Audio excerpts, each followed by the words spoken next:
안녕하세요. 네, 심킬TV 심동환입니다. 오늘은 여기 인바디라는 것에 대해서 잠깐 제가 말씀을 드리려고 합니다. 저한테 제 고객님들은 여기 오프라인으로 오시는 분들도 있고 또 멀리 전국적으로 많이 계세요. 부산, 제주도에도 있고 대전, 대구에도 있고 많은데 이제 요즘에는 휴대용 이런 인바디 측정기기도 있고 또 오프라인으로 오시는 분들은 여기서 제가 인바디를 측정을 해드리고요.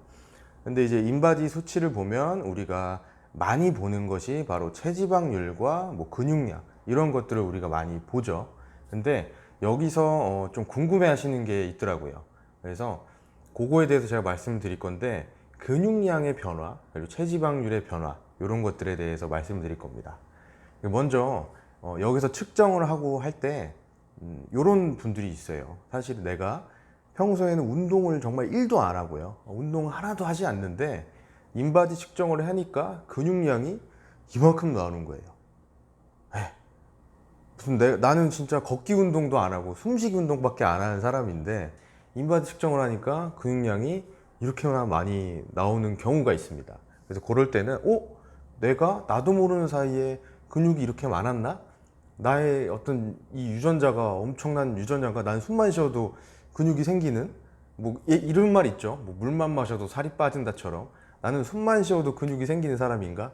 라는 어떤 그런 의문을 가지시거나 혹은 이 기계가 잘못된 거 아닌가라고 생각하실 수도 있는데 인바디라는 것 자체가 이 전류를 쏴서 측정하는 것이기 때문에 내가 조금 몸에 부종, 붓기, 특히 이런 게 이제 많으신 분들 같은 경우에는 요게 이제 근육량으로 또 많이 가는 경우가 있습니다. 그래서 특히 조금 약간 평균에서 조금 오버되는 정도는 괜찮지만 약간 과체중이시거나 체중이 좀 더 많이 나가시는 분들 같은 경우에는 생각보다 근육량이 정말 너무 높게 나오는 거예요.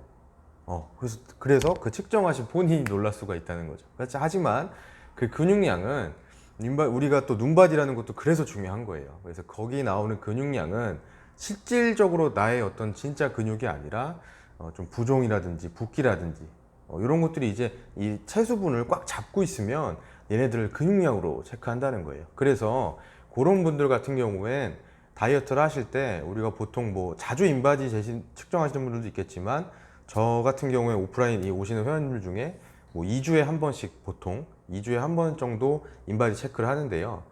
최초에 그렇게 근육량이 많이 나왔던, 그러니까 모든 분들이 그렇다는 건 아니지만 대체적으로 부종, 붓기 이런 것들이 있어서 수분을 꽉꽉 잡고 있는 근육량이 높게 나오시는 분들은 다이어트를 내가 시작할 때 근육량이 쭉 빠져야 정상인 겁니다.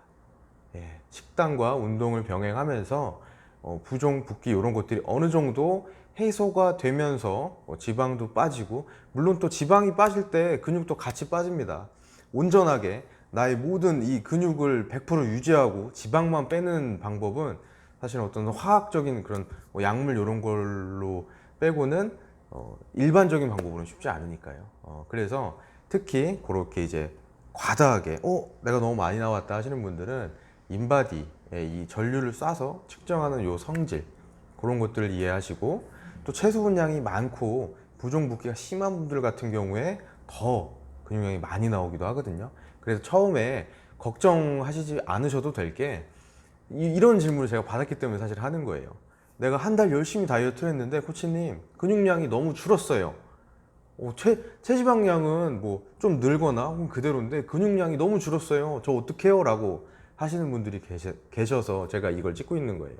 그래서 어느 정도 그러니까 적정 몸무게 혹은 저체중인 상태에서는 많이 신뢰할 수 있겠지만 과체중이나 혹은 더 과체중이신 경우 같은 그런 경우에는 초반에 어느 정도 내 이 근육량은 거짓으로 우리가 봐야 된다는 거죠. 왜냐? 눈바디가 거울에 비치는 모습이 나를 말해주잖아요. 네.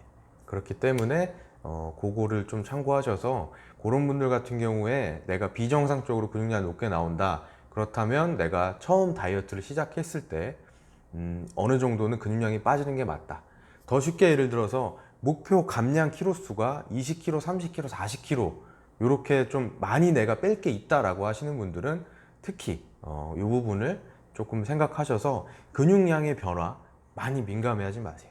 내가 내 키 대비 적정 체중까지 갈 때까지는, 어느 정도까지 내려가기 전까진 근육량도 당연히 같이 빠져야 되는 것이고, 그게 부종 붓기 이런 거에 연관이 있다는, 내 체수분을 이게 꽉꽉 잡고 있다는 그런 것들을 알아두셨으면 좋겠습니다. 그리고 마지막으로 뭐 체중 측정이라든지 혹은 인바디 측정이나 이런 걸 하실 때 최대한 같은 비슷한 컨디션에서 측정하시는 게 좋아요.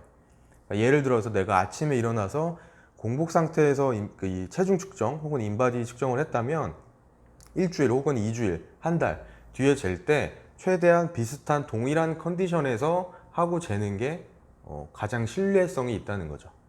그렇다고 제가 이 200만 원 가까이 주고 산 인바디 기계가 완전 무슨 쓸모가 없다는 건 아닙니다. 충분히 신뢰성이 있는 어느 정도는, 하지만 그런 허점이 있다는 것에 대해서 제가 말씀을 드린 겁니다. 그리고 체중 측정, 인바디 측정할 때는 항상 비슷한 컨디션에서 재는 게 나의 어떤 변화를 체크하는데 훨씬 정확하다.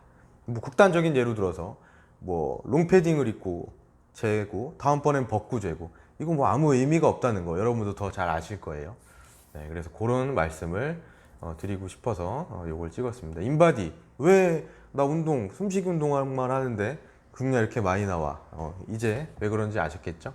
그렇기 때문에 우리가 뭐 이 부종, 붓기, 뭐 나트륨 이런 수분을 꽉꽉 잡을 수 있는, 나트륨 과다하면 주로 많이 그러잖아요. 막 라면 먹고 자고 일어나거나 하면 막 띵띵 붓는 것처럼. 그래서 다이어트 할 때 저염식으로 최대한 염분이나 이런 게 없는 그런 거를 식단을 하셔야 된다는 겁니다. 네. 내용이 도움 되셨으면 좋겠습니다. 다음 또 영상에서 찾아뵙겠습니다. 감사합니다. 바이바이.